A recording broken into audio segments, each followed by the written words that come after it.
पाठराखीण मालिकेच्या आजच्या एपिसोडमध्ये आपण पाहत आहोत की कौशिक कुटुंब हे वैद्य कुटुंबाकडे कांदापोह्याच्या कार्यक्रमाला येणार आहे। त्यावेळेस वैद्य बुवा म्हणतात की सर्व काही बाहेरून आणायचं आहे का। त्यावेळेस चित्रा म्हणतात की नाही, कांदापोहे तर भाग्यश्री बनवेल, फक्त कंदील पेढे आपण बाहेरून आणूया।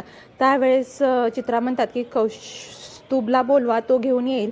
त्यानंतर कौस्तुभ वैद्यबुवांकडून पैसे घेऊन कंदील पेढे आणायला निघून जातो। इकडे चित्रा पाहते की भाग्यश्री बाहेर एकटीच असते। त्यावेळेस तिला म्हणतात की तू पार्लरमध्ये जाऊन ये, पण ती नको म्हणते आणि आई आजी सांगतात की आजचे कांदेपोहे हे तुलाच बनवायचे आहेत।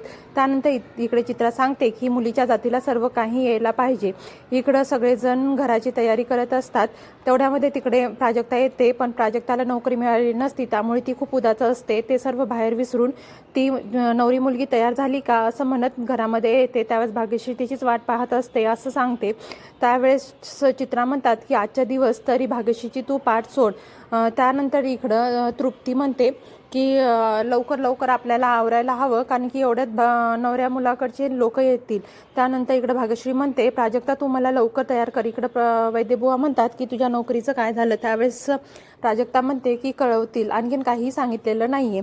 त्यानंतर प्राजक्ता पोहे बनवायला घेते आणि आलोकच्या मनामध्ये प्राजक्ताची छबी ही बसलेली असते। त्यामुळे जेव्हा आलोक ड्रॉइंग करायला घेतो त्यावेळेस तो प्राजक्ताचा चित्र काढतो आणि तिचे मोठे मोठे डोळे आणि तिच्या डोळ्यावर आलेली ती बट। त्यावेळेस तो म्हणतो की किती सुंदर आहे ही मुलगी। त्यानंतर इकडे आलोकच्या औषधाची वेळ झालेली असते आणि त्याची आई आलोकची औषधं घेऊन आलेली असते। त्यावेळेस त्याचा आवडता म्हणजेच की ऑरेंज ज्यूस आणि औषधं देते। त्यावेळेस तो फोटो पाहून आलोकला विचारते की ही मुलगी कोण आहे आणि किती सुंदर आहे। त्यावेळेस आलोक सांगतात की ही भित्री भागूबाई आहे।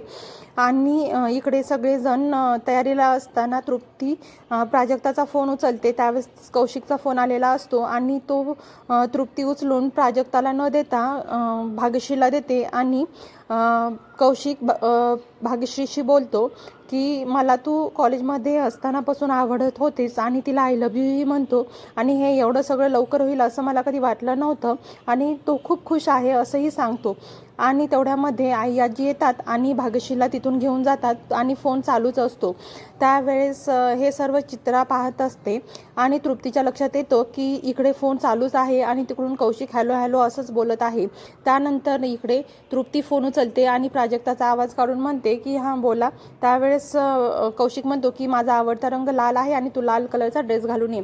त्यानंतर इकडं अंबिका देवाला अभिषेक करत बसलेली असते। त्यावेळेस सुलोचना येतात आणि म्हणतात की आता हे सर्व बंद कर, कारण की आलोकची पत्रिका प्राजक्ता प्रधान या मुलीसोबत जुळलेली आहे। त्यानंतर इकडं तृप्ती प्राजक्ताला तयार व्हायला सांगते। त्यावेळेस प्राजक्ता म्हणते मी काय तयार होणार। त्यावेळेस प्राजक्ता ला तृप्ती म्हणते की असं कसं, तू बहीण आहेस। त्यावेळेस माझ्या कपाटामध्ये रेड कलरचा ड्रेस आहे, तो घालून तू तयार हो। त्यावेळेस प्राजक्ता म्हणते ठीक आहे मी तयार होते। त्यानंतर ती रेड कलरचा ड्रेस घालून तयार होते। इकडे देवाने अंबिकाची प्रार्थना ऐकली म्हणून अंबिका सगळ्यांना प्रसाद वाटते आणि इकडे सुलोचना प्राजक्ता प्रधानबद्दल सर्व काही माहिती काढायला सांगतात की ती कशी आहे काय नाही, आणि ते वैद्यभुवांच्या बहिणीची मुलगी आहे, त्यामुळे तिच्या दिसण्यापेक्षा तिचं चारित्र्य कसं आहे हे जाणून घेणं महत्त्वाचं आहे असं त्या बजावून सांगतात। त्यानंतर इकडे सगळेजण तयार होत असतात आणि प्राजक्ताही रेड कलरचा ड्रेस घालून येते। त्यावेळेस सगळेजण म्हणतात की प्राजक्ता तू खूप सुंदर दिसत आहे। त्यावेळेस चित्रा म्हणते की प्राजक्ता नाही तर आज भाग्यश्री सुंदर दिसायला हवी। त्यावेळेस प्राजक्ता म्हणते भाग्यश्री सुंदर दिसते कारण की ती आहेच खूप सुंदर। त्यानंतर इकडं प्राजक्ता भाग्यश्रीला तयार करते आणि तृप्ती पाहते की दोघी पण मध्येही प्राजक्ता खूप सुंदर दिसत असते। त्यानंतर भाग्यश्रीच्या कानात काही नसतं, त्यामुळे प्राजक्ता आपल्या कानातील झुमके हे भाग्यश्रीला देते। त्यावेळेस चित्रा म्हणते की तुला आई आजीने दिलेले कानातले कुठे आहेत ते तू घालशील। त्यावेळेस भाग्यश्री म्हणते ते तर कानातले मला तृप्तीवाहिनीच्या कपाटामध्ये दिसले। त्यावेळेस तृप्ती म्हणते की हे असं काय बोलत आहेस, मला काय माहिती। त्यावेळेस भाग्यश्री म्हणते की मे बी आईच्या तिजोरीतून ते चालत चालत तुझ्या कपाटामध्ये आले असतील।